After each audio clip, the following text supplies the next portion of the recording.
Alors, eh bien, bonsoir. Merci à l'UBAT d'accueillir cette conférence Légende Rimbaud.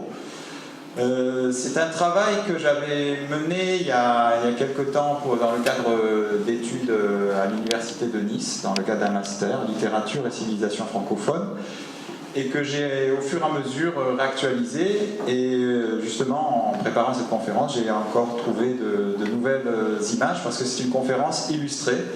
Et c'est une conférence donc, qui va vous faire découvrir Rimbaud par l'image.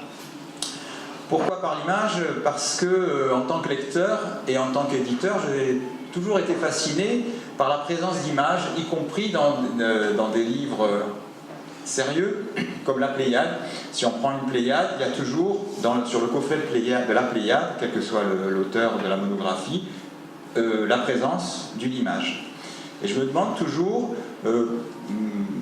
d'où viennent ces images et comment l'éditeur, parce que c'est l'éditeur qui choisit l'image pour illustrer un livre de poésie, en l'occurrence pour Arthur Rimbaud, ou tout autre livre critique. Et ces images de Rimbaud, il y en a très peu, et on va voir comment elles évoluent, parce que cette curiosité, c'est de se dire aussi, bon, on la voit, mais derrière chaque image, la façon dont on la présente, ça veut dire quelque chose, et surtout aussi chaque image a une histoire, et c'est ces histoires des images de Rimbaud qui vont nous faire découvrir aussi une partie de la vie de Rimbaud que certains d'entre vous connaissent déjà. Mais il y a toujours comme ça des Rimbaud qui se cachent, un Rimbaud peut en cacher un autre. D'autre part, c'est aussi une façon de considérer l'auteur comme un personnage. Parce que l'histoire littéraire, c'est une science historique, c'est une science d'histoire, et en même temps elle est littéraire.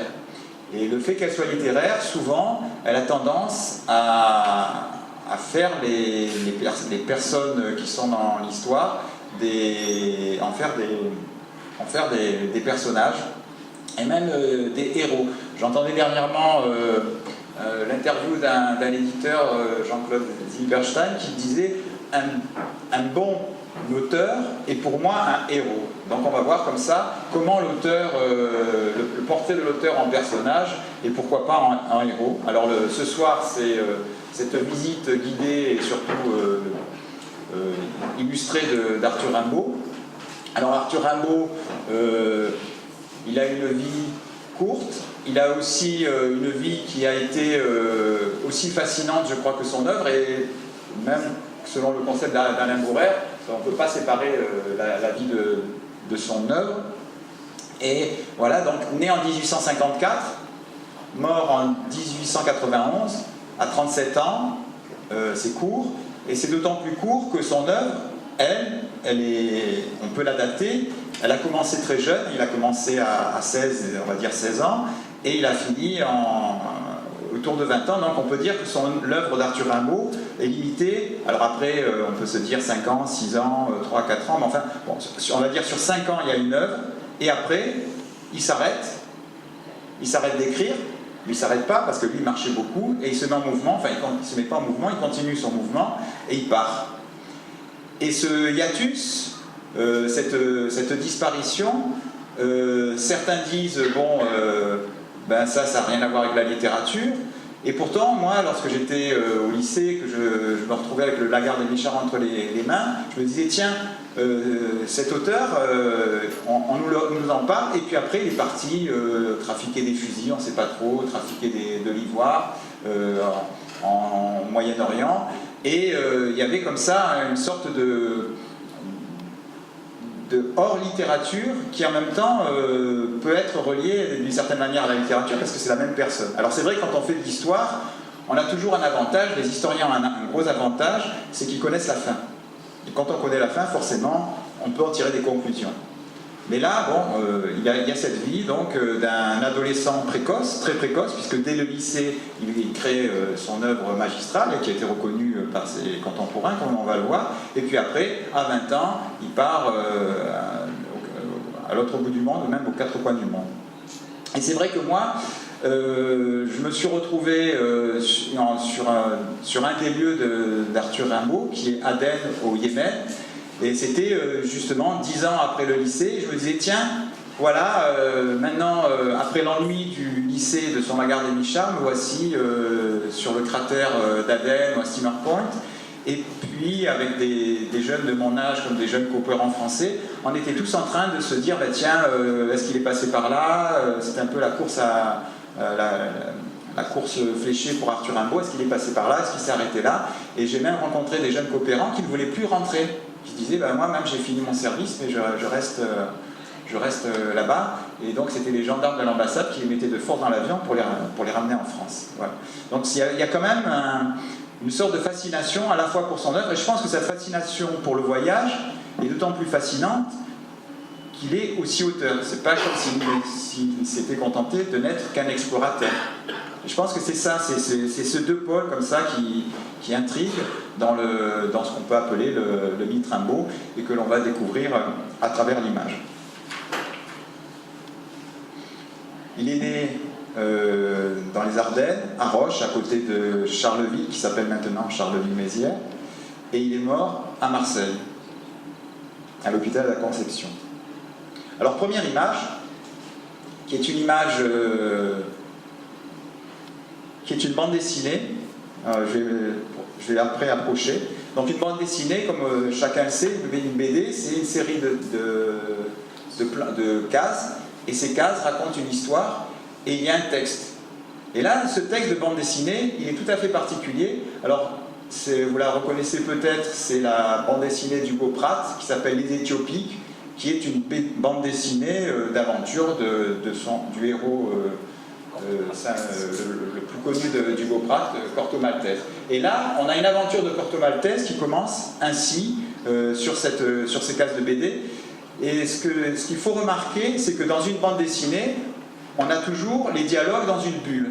Et là, il n'y a pas de bulle. On a un texte qui flotte comme ça, parce qu'il y a deux façons en principe d'écrire dans les codes de la bande dessinée. C'est soit la bulle avec les dialogues, soit le cartouche pour la didascalie, c'est-à-dire pour situer l'action dans le temps ou dans l'espace. Là, on n'a ni cartouche, ni dialogue.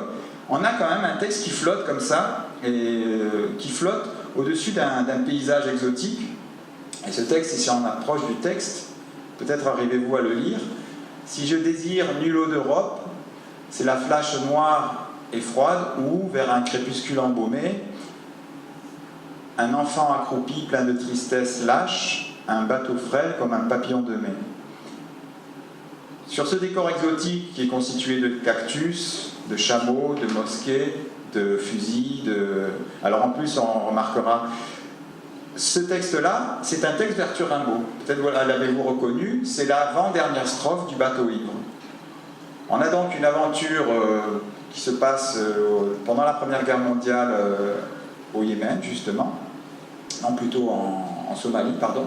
Une aventure qui se passe en Somalie à la Première Guerre mondiale et qui, dès le début de l'aventure, on se retrouve face, alors on le sait ou on ne le sait pas, face à du texte de Rimbaud, à une citation de Rimbaud, parce qu'il y a les guillemets. Et donc, on a non pas une illustration, mais plutôt un montage, puisqu'on a un texte tout à fait littéraire, avec un paysage complètement exotique, hein, le cliché du désert, du sable, le sable chaud, etc. Avec quand même un clin d'œil à la fin, puisqu'on a une sorte de rime entre papillon et pavillon, le pavillon de l'armée coloniale britannique. Et on a comme ça une mise en parallèle entre ce qu'il faut bien appeler une nostalgie d'Europe, hein, puisque il regrette l'Europe au triste parapet, le bateau ivre, à la fin de son voyage.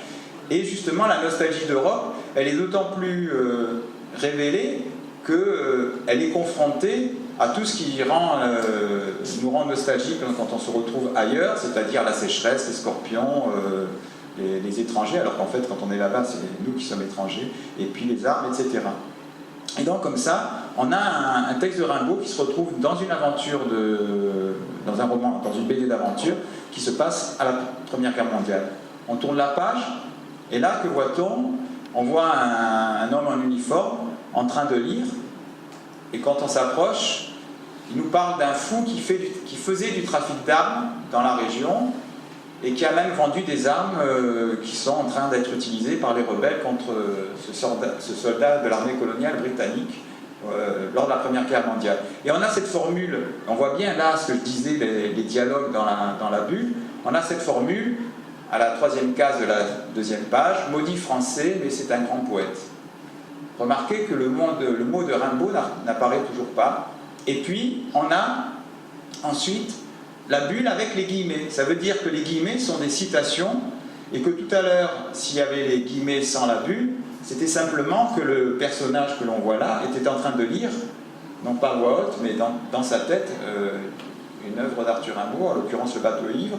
Et là, je m'en allais les poings dans mes poches fermées, mon paletot aussi devenait idéal, j'allais sous le ciel, muse, et j'étais ton féal. Oh là là, que d'amour splendide j'ai rêvé, c'est la bohème d'Arthur Rimbaud. Et on a donc un soldat qui est en train de lire Arthur Rimbaud, un soldat britannique qui lit Arthur Rimbaud en Somalie. Et il faut attendre pratiquement l'avant-dernière case de la planche pour voir apparaître enfin le nom d'Arthur Rimbaud. Et juste après, Corto Maltese qui apparaît. Donc on peut se dire aussi, Rimbaud, Corto, c'est peut-être aussi une nouvelle rime de l'auteur Hugo Pratt. Alors j'ai choisi cette série d'images parce qu'on a là Arthur Rimbaud qui est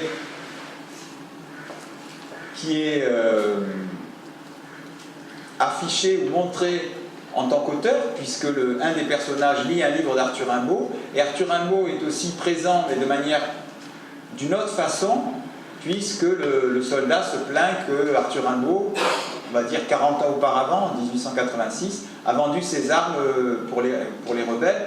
Donc on a à la fois le Rimbaud poète, dans la même page, et le Rimbaud trafiquant d'armes, qui sont là. Alors Rimbaud, c'est quand même un personnage réel, il a existé, il a écrit, il a trafiqué, alors que là, je le rappelle, on n'est pas dans un livre documentaire ni historique, on est dans un livre d'aventure. On a comme ça Rimbaud qui se retrouve en tant que personnage réel pour donner caution pratiquement à des personnages qui, eux, sont inventés, même si ce sont des faits qui peuvent s'être déroulés en Afrique orientale au début du siècle, du XXe siècle, bien sûr. Donc ça, c'est les Éthiopiques d'Hugo Pratt. Et cette aventure se termine, alors on va passer directement pratiquement à une des dernières images de cet épisode d'Hugo Pratt dans les Éthiopiques, où on a là le lecteur d'Arthur Rimbaud, le capitaine, qui se retrouve mis au pilori, c'est-à-dire torturé par des indigènes ou des sauvages. Et j'ai quand même isolé cette image, hein, on le voit, parce que j'ai retrouvé là le début du bateau ivre. Le début du bateau ivre, comment le bateau ivre peut partir comme ça sur tous les océans? C'est parce qu'il a pu larguer ses amarres. Et comment il largue ses amarres, le bateau ivre? C'est parce qu'il n'est plus guidé par ses haleurs. Et les haleurs qui tiraient le bateau, pourquoi il n'est plus guidé? Parce que des peaux rouges criards les avaient pris pour cible, les ayant cloués nus au poteau de couleur. Alors là, c'est une BD en noir et blanc, mais on a quand même cette image forte du démarrage du bateau ivre. Et comme c'est quand même la fin de l'aventure, on peut se dire que autant ces voyages de Rimbaud ou cette saison d'enfer étaient prémonitoires pour Arthur Rimbaud et la vie qu'il a vécue après, autant la lecture du bateau ivre pour un lecteur du bateau ivre, en tout cas celui-ci, est prémonitoire, puisque s'il a lu les dernières strophes, c'est qu'il a lu la première strophe, et finalement, en lisant le bateau ivre, il se retrouve à son tour mis en abîme dans le texte d'Arthur Rimbaud à la fin de cet épisode. La couverture du texte, du livre. Alors Hugo Pratt, qui était également dessinateur, auteur et grand voyageur aussi, a participé à des recherches et à des travaux sur Arthur Rimbaud. Et on a là une aquarelle d'Hugo Pratt qui illustre un très beau petit livre qui était sorti pour le centenaire de la mort d'Arthur Rimbaud en 1991, qui est cette collection superbe Découverte Gallimard. Donc ce sont des livres Gallimard écrits par des spécialistes, en l'occurrence là c'est Alain Bourrère, et avec quand même une énorme iconographie, très complète. Et là, Gallimard ou Alain Bourrère avait fait appel à Hugo Pratt pour illustrer le livre sur l'heure de la fuite de Rimbaud. Et on a là une aquarelle de Corto Maltese, avec aussi, alors quand on le voit en grand, on le voit bien, quand même à l'entrejambe, on a le monogramme d'Arthur Rimbaud. À l'entrejambe du pantalon, on a le AR. Alors je ne sais pas si c'est fait exprès, mais en tout cas, je trouve que ça fait Arthur Rimbaud. Non ? C'est un R, hein, moi je vois. Bon. Et cette image, cette aquarelle, elle est tirée d'une photographie qui est un des rares autoportraits, enfin oui, les 3 autoportraits d'Arthur Rimbaud, puisque à Harare, Arthur Rimbaud avait réalisé des autoportraits et ils sont tous ratés. C'était quand même pratiquement un acte manqué, parce qu'on verra, on peut voir qu'il a réalisé d'autres photos documentaires, puisque l'idée c'était d'explorer un peu ce qui se passait autour de lui. Et cet autoportrait est raté. Et en plus, alors il se plaint des mauvaises eaux qui servent à laver, qu'il y a peut-être des problèmes de température pour le développement de la photo. Mais en tout cas, les autres photos sont réussies, sauf les siennes. Voilà. Donc comme si, dans cet acte manqué, il aurait le fait qu'il soit plus auteur, peut-être, en tout cas, qu'il ait abandonné la littérature. Comme il le dit, là, il est sur la terrasse de la maison. Et on voit plus son visage, on voit sa silhouette. Et donc c'est la silhouette que l'on reconnaît là, en pose. Et cette silhouette, on voit derrière les traces d'une maison. Alors cette maison, elle a été dessinée avec la maison. Donc ça, c'est toujours dans le découvert de Gallimard. On voit la maison devant laquelle pose Arthur Rimbaud, alors que là, il n'y a pas la maison, entre parenthèses, on voit juste la terrasse. Mais ça, c'est la liberté du dessinateur. Et cette maison, on peut la retrouver à Harare. Alors Harare, c'est une ville d'Éthiopie qui se trouve dans l'arrière-pays, dans les hauts plateaux, à 1500 mètres environ. Et c'est ce qu'on appelle la Rimbaud House à Harare. Et cette Rimbaud House, elle existe puisqu'on la voit encore sur un livre Seuil, Fiction et compagnie.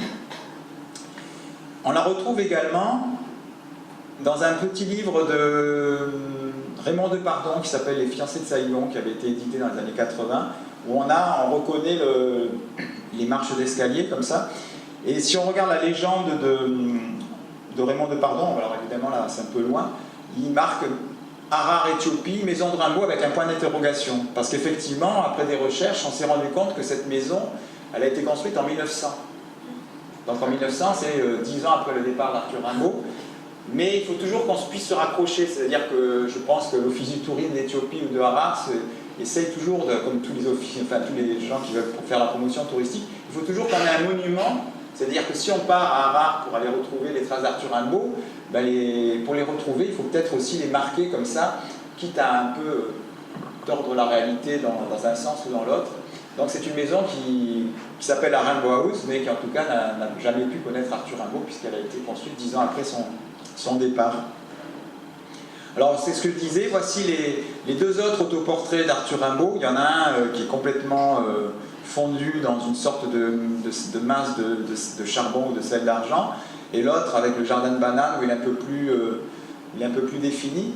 On a quand même des autoportraits qui sont pris de très loin, hein. C'est-à-dire que même si la photo est nette, à mon avis, on n'y verrait pas grand-chose. On voit plus le décor. En tout cas, on voit bien le bananier là derrière, mais on ne voit pas trop le personnage Arthur Rimbaud, mais c'est lui-même qui a fait ces photos. Il faut savoir qu'il avait fait venir à grands frais un appareil photo de France, à Harare. Ça lui avait coûté 1850 francs. À l'époque, c'était énorme, 1850 francs, surtout dans les conditions de vie qu'il avait.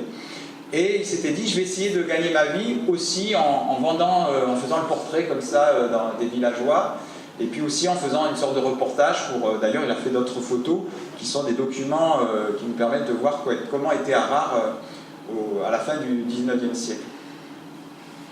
Alors ces images ratées, il y a d'autres personnes qui peuvent s'en inspirer, comme par exemple cette peinture qui illustre un autre livre d'Alain Borer, Un sur Rimbaud, La terre et les pierres, qui a été ressorti en poche, où on voit là une peinture d'Enzo Cucchi qui s'inspirait de cette photo ratée pour remodeler Rimbaud et en faire une sorte de silhouette blanche très forte comme ça, avec toujours le visage à moitié disparu, et puis surtout le décor qui est en train d'envahir comme ça l'image.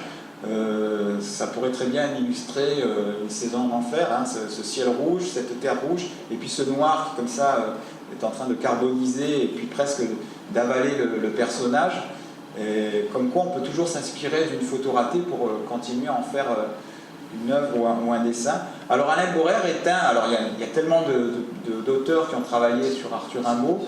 Alain Borer, c'est un de ceux qui avait commencé par faire un film qui était sorti, qui avait été diffusé sur TF1. En 78, TF1 diffusait des films sur Arthur Rimbaud et sur la quête d'Alain Borer en Abyssinie. Et il a écrit jusque dans les années 91, 1991, et puis Alain Borer, il a dit, en 91, je vais être obligé de m'arrêter parce que Rimbaud, sa vie s'est arrêtée, donc moi à 37 ans, j'arrêterai aussi d'écrire sur Arthur Rimbaud. Et il a écrit comme ça une série de livres, et on voit cette illustration de peintres. Il n'y a pas seulement des auteurs qui s'inspirent d'Arthur Rimbaud, mais on a aussi des peintres, ou en l'occurrence des dessinateurs comme Corto Maltese, comme Hugo Pratt, qui dessinent d'après photo. Dernier livre, Rimbaud d'Arabie, supplément au voyage, avec là, puisqu'on a toujours une sorte d'absence, faut le voir, on a une sorte d'absence, c'est toujours de se dire on va essayer de remonter les traces, et qu'est-ce qu'une trace? C'est une empreinte en creux, et on voit le creux, et on se dit il est passé par là, mais il n'y est plus, c'est toujours une absence, c'est une sorte de poétique de la chaise vide, la quête de traces ou d'empreintes. Et on a là une lettre, qui n'est pas une lettre d'Arthur Rimbaud, mais qui est une lettre de Germain Nouveau. Germain Nouveau, c'est un poète qui a fréquenté Arthur Rimbaud, qui était parti à Londres avec Arthur Rimbaud, et qui est né pas très loin d'ici, et qui est mort pas très loin d'ici, à Pourrières. Il a vécu il était né en 56 et il est mort en 1920, donc il a vécu un peu plus longtemps, mais lui aussi, il s'est un peu retiré du monde, il a beaucoup voyagé, il est mort à Pourrières dans la misère, comme un... Pardon ? Il est né de Pourrières. Il est né à Pourrières également. Et il est mort à Pourrières, il a fini sa vie là-bas, et il écrit une lettre, et si on regarde, là on ne peut pas trop s'approcher, mais si on regarde le tampon de la lettre, elle a été écrite en 1893. C'est-à-dire qu'elle a été écrite après la mort d'Arthur Rimbaud, donc c'est une lettre qui n'atteindra jamais son destinataire. Elle a été écrite d'Alger, c'est pour ça qu'il y a tous ces tampons. Elle a beaucoup voyagé cette lettre. Elle est envoyée par Germain Nouveau d'Alger, elle est partie à Aden au Yémen, et le consul de France a renvoyé la lettre dans la famille d'Arthur Rimbaud à Roche, dans les Ardennes. Donc c'est une lettre qui a beaucoup voyagé, et quand on lit cette lettre, elle est très émouvante, parce que Germain Nouveau écrit à Rimbaud en disant « Écoute, moi je suis à Alger, toi tu es au Yémen, je vais venir te rejoindre et j'ai peut-être une affaire pour toi. » Et il voulait monter une affaire de marchand de couleurs. Moi je pense moi je trouve assez curieux quand même qu'à la fin du 19e siècle, on se dise que pour vivre correctement, on va aller vendre des peintures ou des gouaches à Aden. Je me demande s'il avait bien fait son étude de marché, mais voilà, et cette lettre ne trouvera jamais son destinataire, et c'est très émouvant de lire cette lettre, en même temps où on voit que Germain Nouveau aussi se dit, oui, tu vois, nous on est pareils tous les deux, il faut qu'on quitte l'Europe et qu'on abandonne tout ça, mais on va se trouver une vie peinarde en vendant des peintures à Aden, au Yémen. Alors Rimbaud à Aden, alors là, ça claque un peu comme Tintin. Il y avait Tintin au Congo, là donc nous avons Rimbaud à Aden. C'est un livre qui est paru chez Fayard au début des années 2000, en 2001, et qui avait été publié par Jean-Jacques Lefrère, qui était un autre biographe d'Arthur Rimbaud, qui a disparu en 2015, et qui faisait des recherches sur Arthur Rimbaud.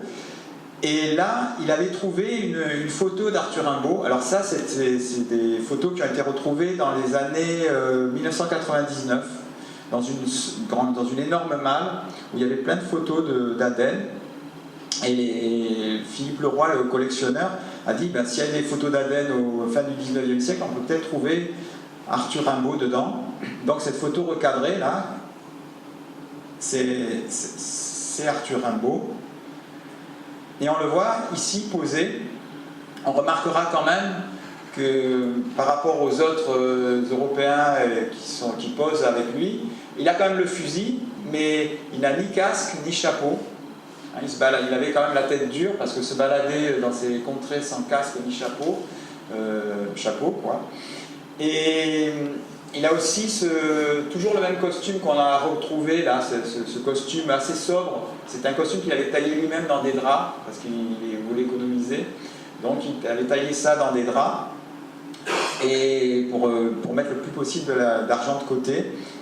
Et on le voit ici posé avec des coloniaux. Je pense que il y a marqué sur l'image avant le déjeuner. Alors c'est une collection qui appartenait à César Tian, qui était un négociant marseillais installé à Aden. Arthur Rimbaud, lorsqu'il est parti là-bas, aussi bien à Aden qu'à Harare, il a été employé par des négociants. Alors il faisait soit du négoce de café, soit du négoce de peau, soit du négoce d'ivoire, et même il a trafiqué aussi des armes, des fusils, comme on a pu le voir au début de cette conférence. Et son but, c'était d'essayer, non pas de faire fortune, mais de gagner suffisamment d'argent pour être tranquille et enfin se reposer. Donc il s'agitait toute sa vie, au point d'en mourir, hein, puisqu'il faisait des allées-venues. Il avait réussi à faire 600 km en 11 jours. Je ne sais pas si sans Land Rover, sans rien, hein, juste à cheval comme ça. 600 km en 11 jours au fin fond de l'Éthiopie. Et forcément, il s'est épuisé. Mais il y avait toujours, parce qu'on dit qu'il a arrêté d'écrire, mais pas du tout. Puisque justement, quand on prend la Pléiade, plus de la moitié de la Pléiade d'Arthur Rimbaud est constituée des lettres qu'il a écrites après 1880.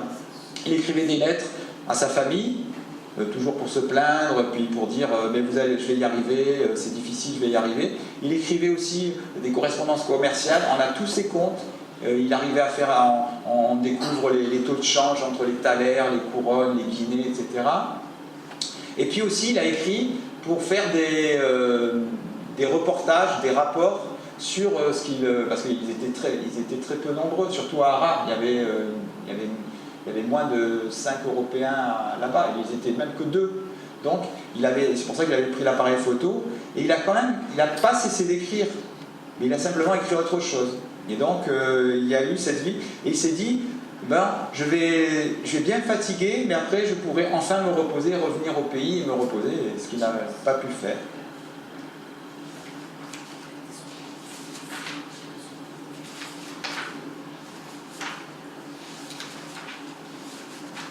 Alors, une autre photo...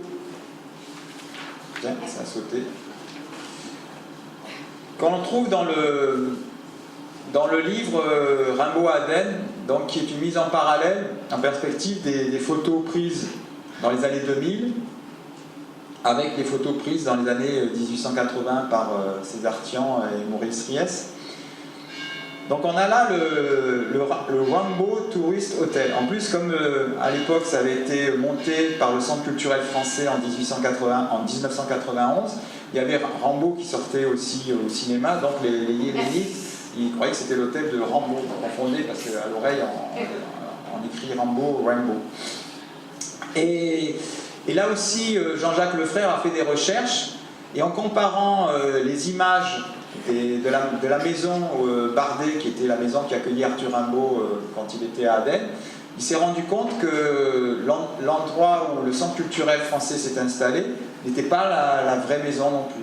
Donc c'est pareil, il faut toujours essayer de fixer ça sur un monument, mais bon, ça ne marche pas toujours, parce que surtout que, comme partout d'ailleurs, l'urbanisme c'est quelque chose de très mouvant, donc c'est pas toujours évident de garder des maisons, surtout que les maisons sont pas toujours très solides. Et sinon, Rimbaud, on le retrouve sur d'autres photos. Alors une dernière, ça c'est la dernière retrouvée, c'est celle-ci, qui est une photo qui a été prise sur la terrasse de l'hôtel de l'Univers. Il faut savoir qu'à Aden, il y avait 2 hôtels. Il y avait l'hôtel de l'Europe et l'hôtel de l'Univers. C'est comme à Barjol, il y a le café de l'Europe, le café de l'Univers. À Aden, il y avait l'hôtel de l'Europe et l'hôtel de l'Univers. Et donc, sur la terrasse de l'hôtel de l'Univers, on a quelques personnes qui posent. On a au dernier rang 2 explorateurs qui sont en train de poser. Alors, si vous voulez les noms, c'est Henri Lucereau et Louis Bidot de Glatine. Et Bidot de Glatine qui regarde sa femme qui est assise enceinte au premier rang. Et ensuite, on a Georges Révoil, Maurice Ries, qui est un commerçant marseillais, et Aimable Dubar, qui est en pyjama, je pense, ou en costume, je ne sais pas, c'est peut-être le matin ou à l'heure du breakfast. Et quand on s'approche, il semblerait que cette photo représente Arthur Rimbaud. Alors ça a créé quelques polémiques, ça a été trouvé en 2001 dans une vente aux enchères. Il y a eu toute une polémique, Jean-Jacques Lefrère a mené une enquête. Et pour mener l'enquête, il a fait appel à l'identité judiciaire, c'est-à-dire les spécialistes de la PJ qui sont chargés d'essayer de retrouver des personnes. Et en faisant des mesures sur l'écartement des yeux, les proportions du visage, il semblerait que ce soit vraiment Arthur Rimbaud, qui illustre d'ailleurs la correspondance posthume d'Arthur Rimbaud parue chez Fayard.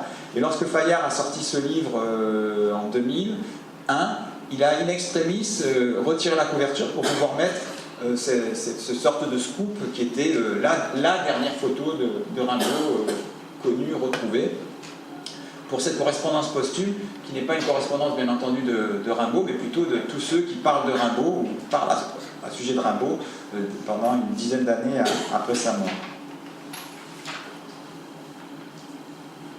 L'autre image, enfin une des images un peu plus connues, beaucoup plus connues d'ailleurs d'Arthur Rimbaud, c'est bien sûr une peinture où on le voit là, adolescent, imberbe, avec les cheveux en bataille, avec une pose un petit peu efféminée on peut dire. Et elle illustre la biographie d'Élie Starquier chez Flammarion. Cette image, elle est tirée d'une peinture que l'on retrouve, enfin qu'on voit encore dans des manuels scolaires, où on le voit posé à côté de Verlaine. C'est une peinture de Fantin-Latour. Et cette peinture, en fait, c'est pas le portrait ni de Rimbaud ni de Verlaine spécialement, mais c'est un portrait de groupe qui s'appelle Un coin de table.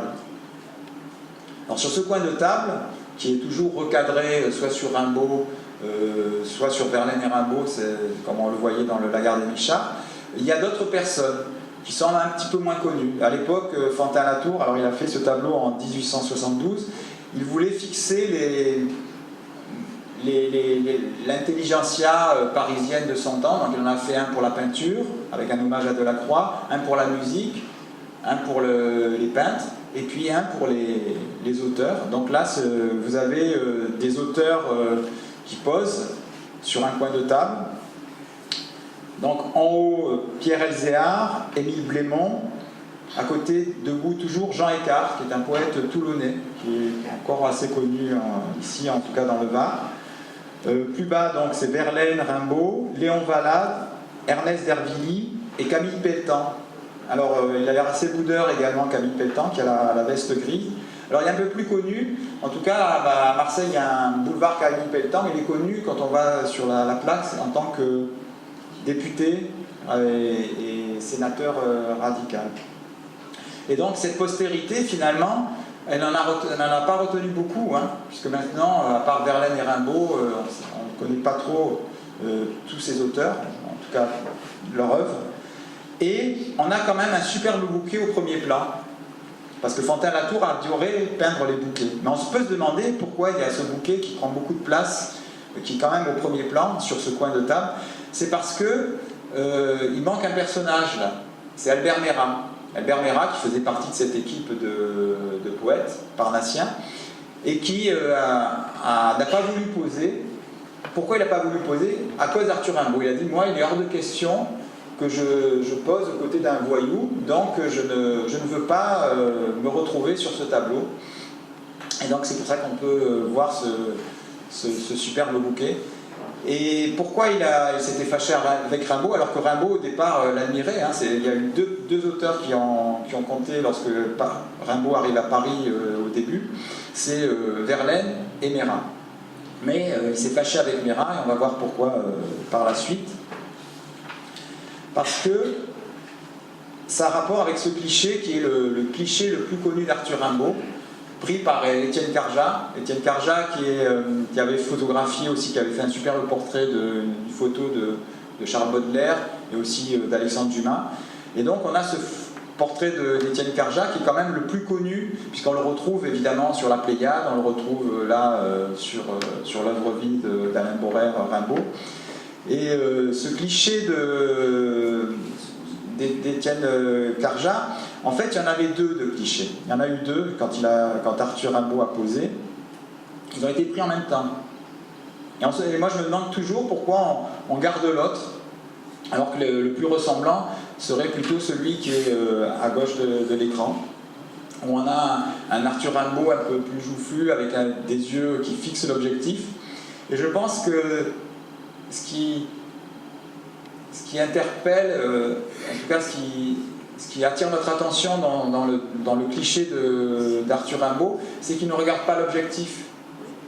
Il ne nous regarde pas, Rimbaud ne nous regarde pas, c'est le cas de le dire, puisqu'il a un regard qui passe hors champ, presque au-dessus de l'objectif, comme ça, il est assez lointain, il a un regard, il se dit, comme pour dire, voilà, moi je suis au-dessus de tout ça, en tout cas je suis allé au-delà peut-être, je suis en train de voir au-delà. Puis on a aussi ce nœud papillon qui est en déroute aussi, les cheveux un peu plus ébouriffés, donc ça renforce cette image de rebelle qu'on essaie de donner d'Arthur Rimbaud. Alors ce cliché, il n'y a plus de plaque du cliché, c'est-à-dire le négatif. Alors maintenant je sais qu'on est au numérique, mais à l'époque il y avait même pas des négatifs, il y avait des plaques, et Étienne Carjat a cassé les plaques du cliché Rimbaud, parce que suite à un incident, qui est d'ailleurs aussi la cause de la disparition d'Albert Merat, ou de l'absence d'Albert Merat dans le tableau Un coin de table, c'est que dans une brasserie à Saint-Sulpice, en 1872, il y avait ce qu'ils appelaient le dîner des vilains bonshommes. C'était toute l'équipe qu'on a vue tout à l'heure qui se réunissait, qui mangeait, buvait, et puis à la fin du repas, au moment du dessert, chacun déclamait son verre, et à ce moment-là, il y avait Arthur Rimbaud qui était dans la salle, qui lui aussi avait bien bu, enfin bien mangé et bien bu aussi, et qui ponctuait les vers alors là je crois que c'était Richepin qui disait, à chaque fois qu'on arrivait à la fin du verre, il disait merde. Merde. Donc au bout d'un moment, forcément, aussi bien les spectateurs, les compagnons de table que les auteurs ont dit bon, ça suffit, il s'est pas calmé, le ton est monté, et on a pris Arthur Rimbaud et on l'a viré, éjecté du repas, de la salle. Et comme il était assez rancunier, et tout de suite, il les a attendus au vestiaire. Et au vestiaire, tout ce qu'il a trouvé, c'est une canne épée qui appartenait justement à Albert Merat. Donc la canne épée, c'est une canne, quand on la retire, on a une épée à l'intérieur. Et il a blessé à la main Étienne Carjat. Donc forcément, Étienne Carjat blessé, alors c'était pas trop grave, mais en tout cas, il a dit bah, si c'est comme ça, moi je casse les plaques. Et Albert Merat, par solidarité, a refusé de poser sur le tableau de Fantin-Latour quelques temps plus tard. Voilà pourquoi on a ce bouquet. Et qu'on a quand même la chance d'avoir les clichés Rimbaud. En tout cas, alors les clichés, justement, la fonction d'un cliché, la définition d'un cliché, c'est d'être reproduit à l'infini, et puis on peut le décliner. Donc on peut voir comme ça comment se décline ou un peu ce cliché Rimbaud. On a là ce livre d'Alain Jouffroy, qui parmi tous ceux qui ont défilé ici, je pense que c'est un de mes préférés, parce que c'est vraiment un beau petit résumé et analyse d'Arthur Rimbaud. C'est Arthur Rimbaud et la liberté libre. Et on a là Arthur Rimbaud à moitié. Alors cette moitié Rimbaud, elle est intéressante parce que d'une part elle est découpée, on voit bien que c'est découpé, et surtout elle est retournée, puisqu'il ne regarde plus dans un sens mais dans l'autre, pour que le regard désigne le titre du livre sur la couverture. Et puis le fait comme ça qu'il soit ce qu'on appelle décadré, c'est bien pour bien nous montrer aussi, puisque c'est la liberté libre, que Arthur Rimbaud ne tient pas en place. Si tu essaies de le photographier, tu en loupes toujours la moitié parce qu'il est déjà parti ailleurs. Et puis c'est aussi une façon de dire, on a toujours un puzzle Rimbaud à reconstituer, et il nous en manque toujours la moitié, et c'est justement cette moitié-là qui fait tout le plaisir des chercheurs ou des lecteurs, de se dire, voilà, il y a peut-être, on a toujours sa moitié de Rimbaud à découvrir, et à inventer, ou à imaginer, ou à retrouver. On retrouve le petit livre de Raymond Depardon, Les fiancés de Saigon, où on a une nature morte qui est un lit défait avec les deux libérations, la libération qui est éparpillée sur le lit, et avec au milieu de l'image la biographie de petit-fils, de Rimbaud par petit-fils, avec le fameux cliché. Alors là, c'est une image qui a été prise comme ça, en plongée, sur le lit directement. Il y a des bouquins, enfin il y a les journaux, le livre, Et le fait que le livre soit au milieu de l'image, avec en plus le médaillon, on a quand même l'impression que ce Rimbaud comme ça dans l'oculus, ça nous donne un point de fuite de l'image, parce que l'image n'a aucune perspective, en tout cas celle-ci de Raymond Depardon, et par le livre justement, qui est un aplat, on a quand même une perspective qui se dessine, un point de fuite sur la photographie de Raymond Depardon. On revient à Aden sur le livre de Lefrère, là, Rimbaud à Aden, où on a là dans le Rimbaud Hôtel une sorte d'icône posée comme ça à côté du sel et du poivre sur la table cirée. Là aussi c'est à la fois de l'icône, de l'imagerie religieuse et peut-être aussi une sorte de mémorial tombal pour mieux affirmer l'authenticité de cette maison qui n'est pas celle de Rimbaud à Aden. Enfin, c'est assez touchant de voir ça. Avec en plus, on le voit mal, mais il y a 2 inscriptions en arabe. Je pense que ça doit être le mot Rimbaud qui est écrit là sur le début de ce type portrait. Un autre Rimbaud, c'est le Rimbaud paru chez Dada, qui existe toujours, on le trouve en Mango Jeunesse, on le trouve souvent en bibliothèque. Il y a toute une série comme ça de poèmes qui sont illustrés par Chloé Poisa, qui est une illustratrice qui est née en 1970 et qui faisait beaucoup de collages, de découpages. On a là donc une couverture toute jaune, avec autour de Rimbaud des écritures manuscrites qui volettent, qui sont un peu comme des mouches ou des moustiques qui tournent autour de l'auteur. Et on a 3 Rimbaud, en l'occurrence sur la couverture, la silhouette rouge, le fameux portrait de Carja, et derrière le portrait de Carja, on a encore une image. Elle travaille beaucoup avec du calque et de l'effacement, du grattage. Donc on a un Rimbaud qui est multiple, hein. On peut se dire que c'est peut-être le fameux jeu est un autre. On voit bien que là, le jeu, est-ce que c'est celui qui est devant, derrière, ou est-ce que c'est cette ombre rouge qui est plus peut-être une aura de l'auteur qu'une ombre. Et puis derrière encore, un autre Rimbaud se cache, un Rimbaud peut en cacher un autre. Et puis surtout, devant, on voit arriver les écritures manuscrites qui commencent à envahir, à recouvrir l'auteur. Et d'ailleurs, quand on retourne le livre sur le 4e de couverture, on a Rimbaud complètement recouvert par son œuvre, enfin l'auteur recouvert. Qu'est-ce qu'un auteur? C'est peut-être une personne entièrement occultée par son œuvre. Si on ouvre le livre, on a au 4e de couverture, non ça je crois que c'est le 2e de couverture, c'est-à-dire l'intérieur, la page de garde. On a un fond rouge, toujours, avec 2 lignes manuscrites très fines. Ce sont des reproductions des écritures de Rimbaud qui tracent une sorte de ligne d'horizon comme ça. Hein. Rimbaud, c'est un peu comme l'horizon. Hein. À chaque fois qu'on essaie de s'approcher, eh bien, il faut encore s'avancer et il recule. Et on a cette multiplication.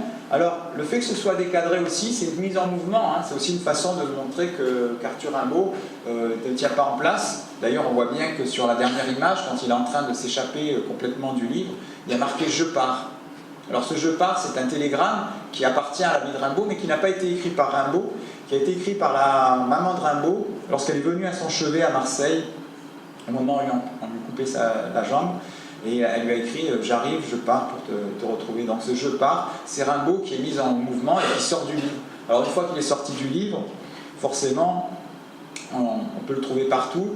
C'est ce qu'a fait Ernest Peignan-Ernest, qui s'est inspiré de la photo d'Arthur Rimbaud, qui a fait un dessin et qui a ajouté le paletot, justement, la veste à Rimbaud, qui a mis des jambes à Arthur Rimbaud et qui l'a comme ça placardé sur les murs. Alors c'est du dessin, c'est affiché, et le fait aussi que ce soit à échelle humaine, c'est-à-dire à grandeur nature, ça nous le rend encore plus réel. On sait bien que c'est un dessin, mais on se dit voilà, on peut trouver Rimbaud aux 4 coins de la rue.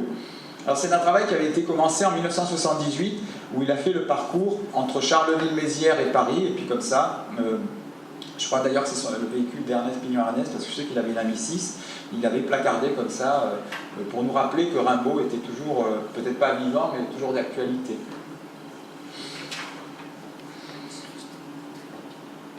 on peut se rapprocher de l'image, on en trouve une. Alors ça, c'est toujours les heureux hasards de l'affichisme, parce qu'on s'affiche sur les murs.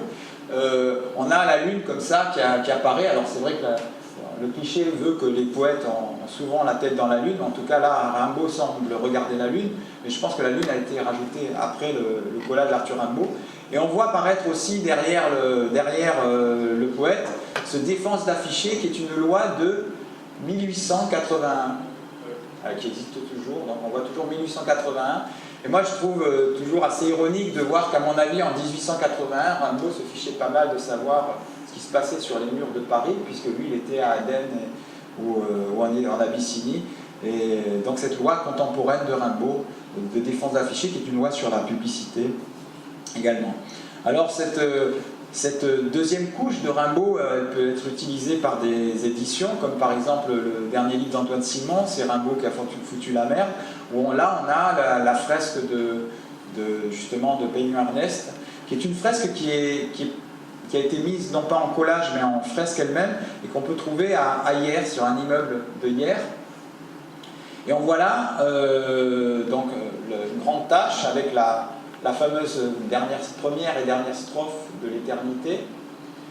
Et on voit, alors on ne le voit pas très bien, mais on voit un personnage avec des bâtons de dynamite et une décapotable, c'est Pierrot le Fou. Parce que je ne sais pas si vous vous souvenez de ce film de Jean-Luc Godard, mais à la fin de Pierrot le Fou, Jean-Paul Belmondo se suicide et puis il renonce d'ailleurs, mais trop tard, la mèche était trop courte. Et au moment où il explose, il y en a cette strophe de l'éternité d'Arthur Rimbaud. Elle est retrouvée quoi? L'éternité, c'est la mer, aller avec le soleil. Donc Arthur Rimbaud, on le retrouve encore en déclinaison, encore une couche de plus. Là, on a trois couches. On a Rimbaud, on a Ernest Pignard Ernest, on a également Jean-Luc Godard. Alors une fois que Rimbaud est en mouvement, on peut l'emmener partout, y compris là où il n'est pas allé, en l'occurrence au Japon. Ça, c'est les actes d'un colloque. Alors j'aime bien, on a eu Rimbaud à Aden, on a Rimbaud au Japon, hein, c'est toujours la suite des aventures. Et là, ce sont les actes d'un colloque qui avait eu lieu pour le centenaire de la mort d'Arthur Rimbaud au Japon, où des poètes également français et japonais essayaient de voir d'une part si on pouvait, quelle était l'influence d'Arthur Rimbaud sur une certaine...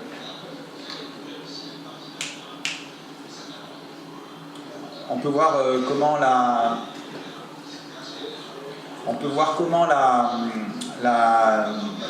Rimbaud a pu influencer une certaine école japonaise. Et en particulier, il a été traduit relativement tôt, en 1909 au Japon, et La Saison d'Enfer a été traduite en 1930. Donc il y a eu quand même une progression relativement rapide d'Arthur Rimbaud. Pour voir, en France, il n'a pas été traduit bien entendu, mais il a quand même eu du mal à rentrer dans l'université par exemple. Et le grand moment de la renaissance d'Arthur Rimbaud, c'est au centenaire de sa naissance en 1854, où il a été inscrit officiellement dans les manuels scolaires, mais pas trop parce que c'était un peu sulfureux pour certains professeurs. Donc là on voit bien que l'image, elle est inspirée du fameux cliché de Karja, avec une xylographie, et puis le maquettiste a rajouté un kimono pour nous montrer que Rimbaud aurait pu aller jusqu'au Japon comme une estampe japonaise avec ce fond comme ça, ce décor japonisant d'Arthur Rimbaud. Une dernière image qu'on retrouve sur un petit livre qui était paru au Dilettante, c'est Rimbaud et le CAC 40. Alors je ne sais pas si vous le reconnaissez, c'est les fameux dessins que l'on fait avec les numérotations. Et ça me fait penser quand même alors ça c'est une illustratrice, une graphiste qui s'appelle Anne-Marie Ada, qui avait illustré ce livre.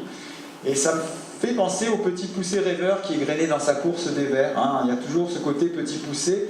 Et à chaque fois qu'on essaye comme ça de partir sur les traces d'Arthur Rimbaud, on retrouve ou on ne retrouve pas, ou on essaye de se redessiner son histoire, ou en tout cas son vrai visage, ou le vrai ou le faux visage, ou la vérité de Rimbaud. Donc c'est à chaque fois une sorte de balisage pour essayer de retrouver les traces authentiques d'Arthur Rimbaud.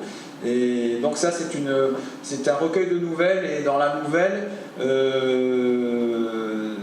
il y a simplement il y a une belle phrase aussi où il dit que même les rebelles ont besoin de clichés, surtout les rebelles. Donc là, on est en train d'étudier le cliché du rebelle Rimbaud. Et bien sûr, si on retourne ce livre de Jean-Pierre Sescos, paru aux Dilettantes, on a la solution, mais il faudra retourner le livre, hein, bien entendu, pour essayer de retrouver. Je trouve que c'est assez inventif justement pour renouveler le cliché, en tout cas ce sont des graphistes qui ont pas mal d'idées, des idées pertinentes.